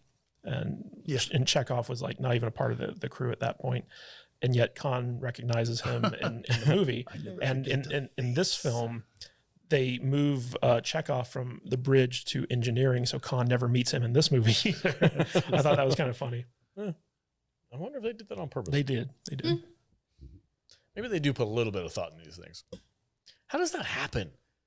How do you write this movie and say, we have 72 people right here? I don't know. But we have to get Khan's blood. And you're sitting down at a table with like 4 other people and you're writing this. How does that not flag anybody's radar? And like, are all 72 of those people in cryosleep, are they all assholes too?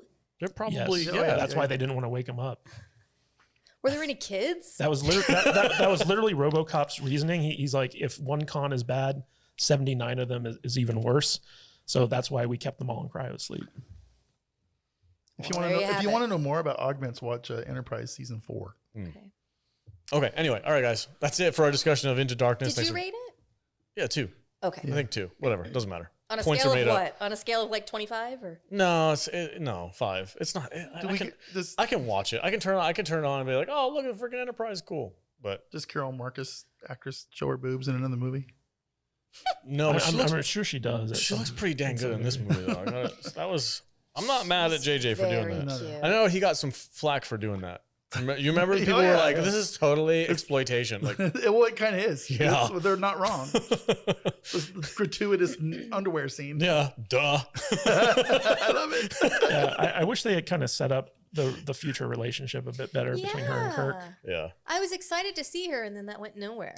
Well, it was funny because before Jude pointed that out, like I never made that connection. Really? Oh, you had? Yeah. No. Really? No.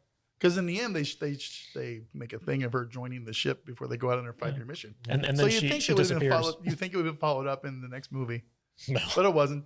All right. Speaking of the next movie, She next comes up, back 2 movies later, and she's pregnant. Yeah. perfect. And there's a Genesis We're like, missile. she's got a 2-year-old.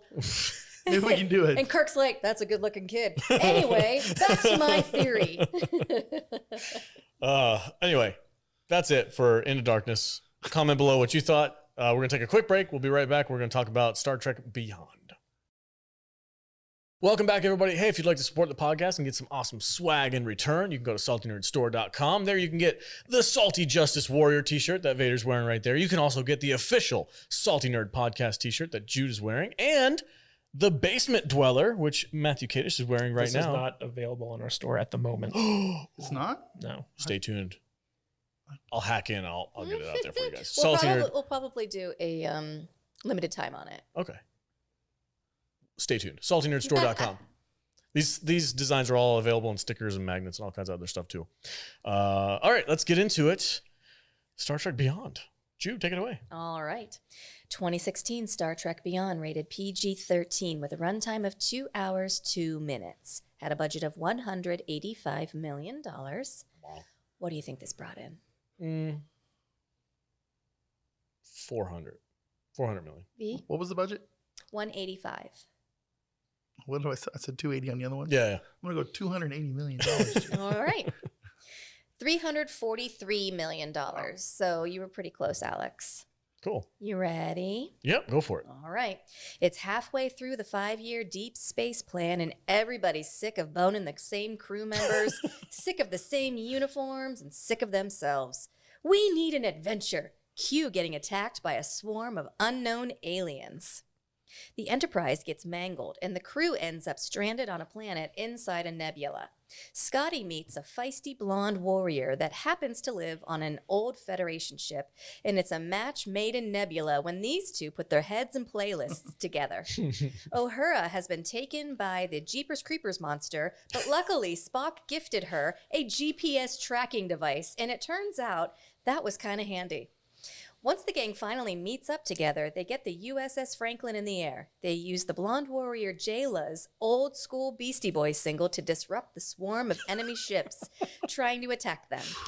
Crew plus Jeepers Creepers / the captain of the Franklin that got stranded back at the deserted planet long ago meet back up at the starbase Yorktown.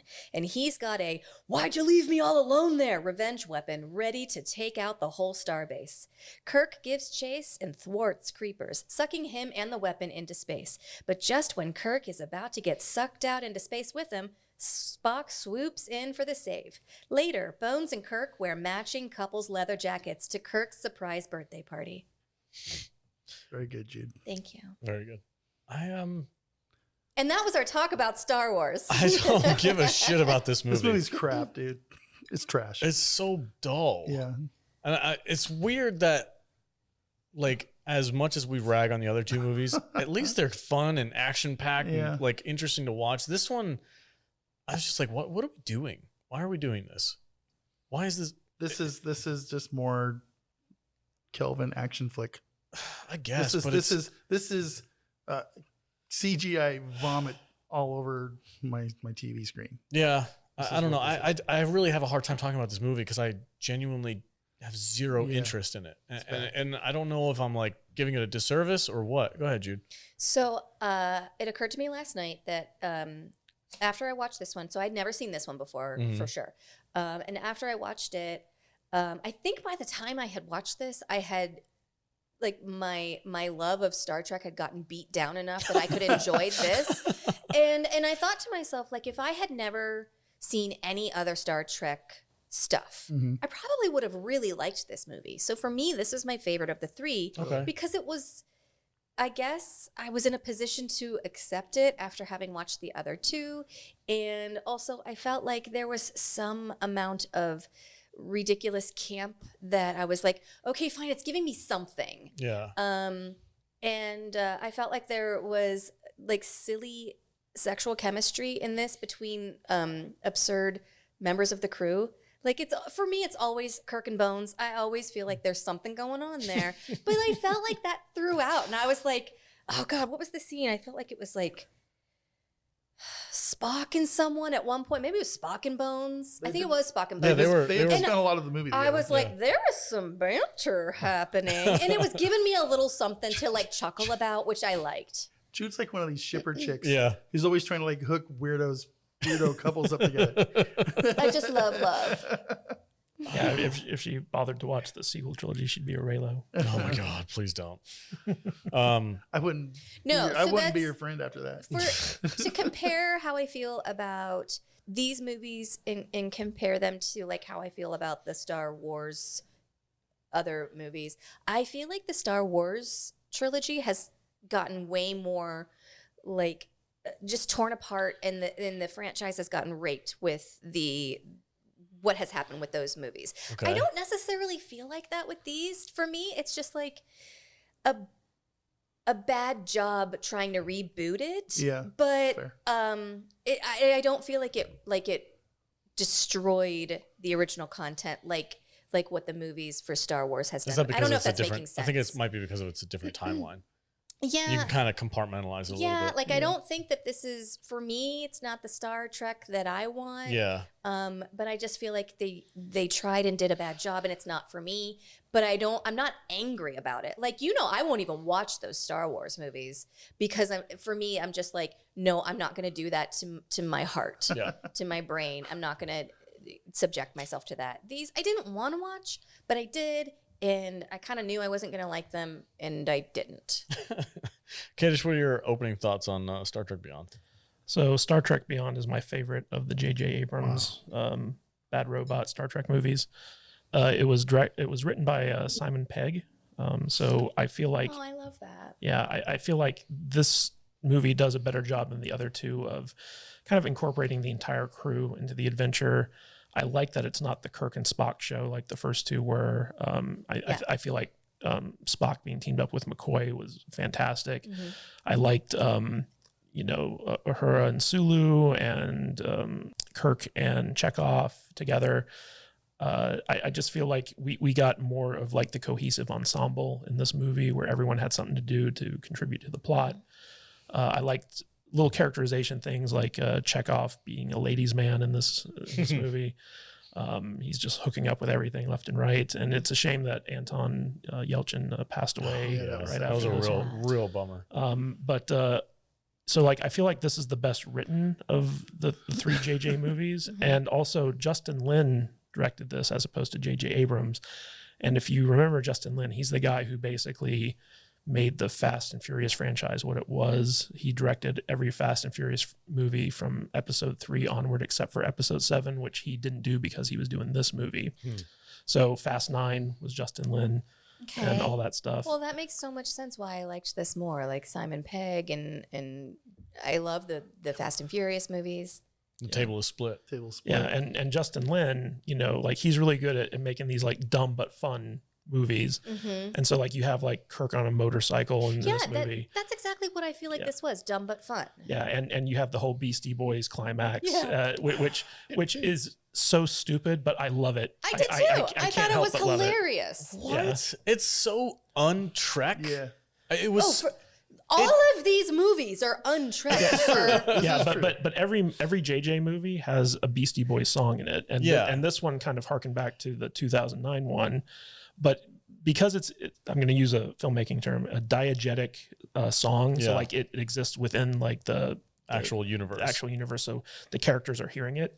The way that they set it up, so like, it's the Beastie Boys. They drop a beat just as like everything starts exploding. You're just like, fuck yeah.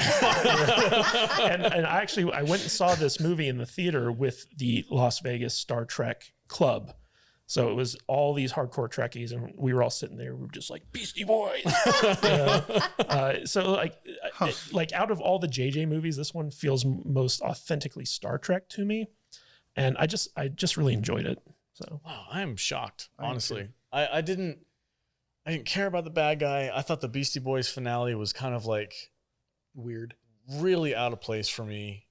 It didn't. I liked how right. they called it classical music. Is this classical music? It's like 300 years old at this point. Yeah, I guess it would be considered classical. Scotty's like, I don't really like it, but it's. I like Jayla. She was just like, I like the noise and the beat. I like the beat and the yelling. Like the yelling, yeah. I liked her. I thought she was a hoot. Yeah, she's. All right. Simon Pegg. They originally wanted Jennifer Lawrence to play this role, and they based Jayla on Jennifer Lawrence in Winter's Bone, this movie that she was in. What? And so like they just called her J-Law, L-A-W, as like Jennifer Lawrence, as short for Jennifer, and then they just shortened it to Jayla for the actual character. I am not getting Winter's Bone from her character at all. But I don't know what that is. It's a movie that Jennifer Lawrence was in. It's real dark. Yeah. But the woman who played Jayla was actually the mummy in Tom Cruise's The Mummy movie. Okay. Yeah. Very attractive woman. Yeah, she's also was the assassin chick in the what's the movie with the British spy guys? You have to be more specific. Where their heads blow up in the Kingsman. She was she was the one with the razor feet. legs. Yeah. Oh, okay. Her name is Sophia Boutella. Yeah, she's cool. I like her. I don't know. I don't have much to say about this movie. I don't actively hate it. I just kind of like, I don't know. Maybe I'm just checked out after 3 JJ movies. I'm just kind of like. Did you notice that like all 3 villains in the JJ films have played Marvel superheroes? So Eric Bananas was the Hulk. You had you and names. Oh my god. He's doing it on purpose now. Yeah, that's purposeful. But then you had Doctor Strange, and in this one you have Idris Elba, who was Heimdall. Yeah, I guess. I don't know. I didn't really. Didn't you think you've probably never seen it, but didn't you think he totally looked like Jeepers Creepers? I've seen Jeepers Creepers. You have? Uh-huh. Oh. The one with Justin Long? Yeah. I actually think that they looked a lot like the Krill from the Orville. Yeah. That too. I think all these aliens kind of, after a while, the designs start running low. My favorite one was the chick with the weird head. With the weird finger- like face hugger yeah. opening skull thing. Yeah. That was super creepy. The girl from the That's beginning weird. of this one, the Yeah. double crosser. No, the other the one. one who hid the artifact in her head. Ugh, She okay. had like the weird like finger claw. Yeah. clasp Okay. things It's that- very creepy, like a crab on the back of her head. It was Yeah. like opening and closing. So didn't like it. what did you guys think of them making Sulu gay in this movie? Isn't whatever. Wasn't he already? No, I mean, it's kind of so- like a George Takei callback, right? Well, so I remember that when this movie came out, and they were trying to get this movie out in time for the 50th anniversary, so they really rushed this movie. There was a lot of controversy over the fact that they were like, we're making Sulu gay. And even George Takei, who's a big gay rights activist, like he came out publicly and he said Sulu wasn't gay. Yeah. It's like, I never played him gay. And Gene Roddenberry's vision for Sulu was not that of a gay man. And he's like, I'm totally against this. And but the Star Trek people are like, well, doesn't matter. We're making him gay. And I don't think they pushed it. they didn't. was just a- like It was just Yeah. something One that was scene. I didn't right? care. well, it was one of those things where before people saw the movie, it was a bigger deal. Yeah, this is a thing that drives me nuts. Like the whole thing with Loki, and people were like, "Did you see that?" Like the people are making a bigger deal out of You it mean than the movie Loki is. being bisexual. Yeah, everybody knows what I'm talking about. Like when show creators or like directors and people involved with this content come out and they're like, "Hey, just so you know, we did this and this is how we think about it." Like, just let me watch the movie and determine my own opinion on Well, it. it's funny because the reason they made Sulu gay is because the actor who played him, George Takei, was gay. There was never any hint that the character was. But his partner was played by Doug Young, who was the co-writer on this movie with Simon Pegg. And one of the interesting things is they introduced Sulu's daughter, Yeah. who was in Star Trek Genesis as like the woman who was driving the Enterprise. Mhm. So I thought that was a fun little callback. Yeah. I've never really thought a whole lot about it. Sorry, Didn't watching. bother me. that was a pretty scene. I just Yeah. watched when it pulled Oh, into the spaceship. the star base is great. I hate the Enterprise getting destroyed in this movie, though. Yeah. It was me too. gratuitous. That was Oh, it was like good word. Gratuitous is perfect for Yeah. that. It was like, Jesus, Let's how- make it Yeah. painful. Yeah, it was Yeah. painful to watch. And the bad guy's like, slit its throat. Yeah, and then yeah. like freaking they slice open the freaking saucer section and it falls apart. Like, Make it suffer. Jesus, I dude. know. It was ugly. And then it crashed. And the one part that kind of like the reason why I say it's gratuitous because it went through all of that in space Uh-huh. and it falls to the planet. Goes through And they're mountaintops. still on the ship and it's like in pieces. And then they shoot a fuel tank that makes the ship flip over. Mhm, sure. And they somehow get away from it. Either way, I don't know. I just thought it was way over the top. And then when it flipped and they were like, run, and they're like, how are you gonna run that far? It was a freaking huge. Yeah. And then the motorcycle and the stupid jelly concrete Yeah. shit. Yeah. I just don't like this movie. like I man. said earlier, it's just a lot of CGI vomit all over this movie. Yeah, with the holographic bikes that can turn on their own and they look so real. I'm like, what is going on? Yeah, it's a shame that we're never going to get another movie with this cast. We're not. No. They're done. Basically, the negotiations kind of failed, and so like a lot of these people have moved on. They're not under contract, Yeah, and J.J. Abrams is now at Warner Brothers, and I don't know what the deal is or if they're going to, redo the movies or take like something like Discovery and make it into a movie. Like, God who knows? I will say though, But I do know that this incarnation of Star Trek is it's dead. dead. But there. Do you guys want to do real quick final thoughts on this one? Like Yeah. I know me and you were Yeah, not into it. I don't have a whole lot to say. I don't either. It didn't- just feels very didn't- blah. I didn't like most of this movie. Yeah, I'm with you on It's that. like you said, the destroying the Enterprise was painful. It was painful to watch. Mhm. Yeah. I really wasn't into the villain at all. So Yeah. he's supposed to be some kind of super soldier or something, or I have no idea. I don't know. He was morphs? Like, he morphed from Like his sucks human the form energy out of into people? the other dude. So he was originally a soldier from Earth Yeah. back in the Captain Archer days of Uh-huh. Enterprise.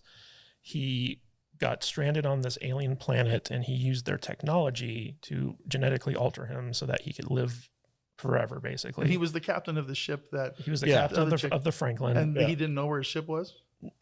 I guess not. But here's the thing. So like, he's been alive for so long that he just forgets stuff. And it's not until he starts sucking the life juice from humans to regain his form that he starts remembering things. That's So super It's just convenient. I just don't like it. Listen, I didn't like any of these movies, Yeah.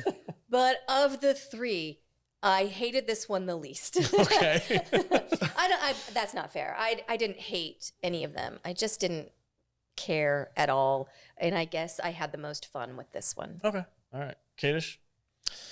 Yeah, this is my favorite of the three, simply because it felt like more of a Star Trek story than the other three did. There are things to love and hate about all three of these movies, but I'd give this a solid, 3 stars out of 5. I did like how, so like the whole Kelvin timeline thing where it branches off into its own separate thing, the Enterprise continuity is still intact in the Kelvin timeline. Right. So with Idris Elba's thing, like we got some pretty solid callbacks to Enterprise. Yeah. Which I in think this that show movie. got kind of snubbed in general. Well, that show wasn't very good until the 4th season. Well, But by then it was too late. I mean, a lot of the shows were kind of terrible until the 3rd or 4th season. Yeah. That's So, why I said it was it's- they canceled it too early. Yeah. It's as It- per it- it it just- seems like a trend. It just found its legs. Yeah. They started going into some deep Star Trek lore and Yeah. exploring different things. Yeah, so maybe you And- guys and should they give cut it- Picard a couple more seasons. Yeah, Picard should already I have don't know its if legs Patrick under Stewart it. has any more seasons in him. Okay, so real quick, we're done with this movie. We're done. What a bummer to end on. Whatever. man. This freaking movie is boring. I wanted to talk about what was supposed to happen with the 4th one, which I thought could have been pretty It was fun. another time travel. story. Another time travel story, but they were going to get Chris Hemsworth as Kirk's father to come back. We're boring Jude already. Stop pointing at me when I yawn. I'm sorry. I thought it would have been kind of cool. I mean, Chris Hemsworth has come a long way since he was in that first movie. And now he's like, he's freaking Thor. He's super famous. To have him come back and play opposite of Chris Pine, who's also grown in popularity and fame, to have them two on screen together Which I as think, like ironically fathered. enough, is why they had problems. Part of it. Oh yeah, because they wanted like Because $1 they want billion a lot of freaking money. dollars. I'd pay it, dude. That'd be a bomb ass movie if you could write it. But there's the caveat though, is if you could write the it. real issue is that this entire cast their stars have all risen. Yeah. And so it's very expensive to bring them back for anything, let alone adding in people like Chris Pine or Chris Hemsworth. I think there could have been a lot of potential there. So, I don't know. Is what it is. all right. Before we log off, Yeah. I just want to say to you guys, as my fellow salty nerds, that these last couple of months have been super fun for me. Right on. Oh, me too. I've really enjoyed going down the whole Trek Star rabbit Trek hole. rabbit hole We got to find a with new you rabbit guys. hole to go under now. because I know we did all these movies because we wanted to have some Trek stuff in the library, Yeah. building up to the con coming up here in a few weeks, and we've done that. But I've had a great time rewatching these. I haven't watched some of these movies in years, so it was fun revisiting these, and it's kind of sparked my love for Star Trek up again, and What do we got? I appreciate it. It was cool. 3-4 weeks before the convention. Yeah. So just in time, man. It's been super fun watching Jude experience. Star Oh, Trek it's for the been first awesome, time. Jude. I'm so happy you're a Trekkie know. now. I am now and And she's- will always be That's awesome. a Trekkie. That's And awesome. she's got so much more to learn. Oh my gosh, can you? I can't. She's still a Padawan learner. I can't wait to have you go through like all the shows. Yeah. Like, there's so Yeah. much there for you to binge watch. It's amazing. There's, If we're still doing this Well- 10 years from now, we'll do it again. You know, Yeah. I really didn't want to watch these ones because I knew it was going to be vastly different from what I fell in love with. Yeah. But now that I feel like it's done, now I can go back and watch the stuff that I really want to. yeah. Yeah. I almost, would you do it in chronological? Start with Archer's Enterprise and then go to the No. OG? No, there's no reason No? to do that. If I was Jude, if she didn't want to watch every single episode, I would probably just go through them in the series in the order that they were released. Okay. Next Generation, DS9, Voyager, Mhm. and I would watch the top ranked episodes that have been in each Okay. series. There's probably you don't need to watch all 6,800 hours of Star Trek. I'm There's excited for DS9. but DS9 you can.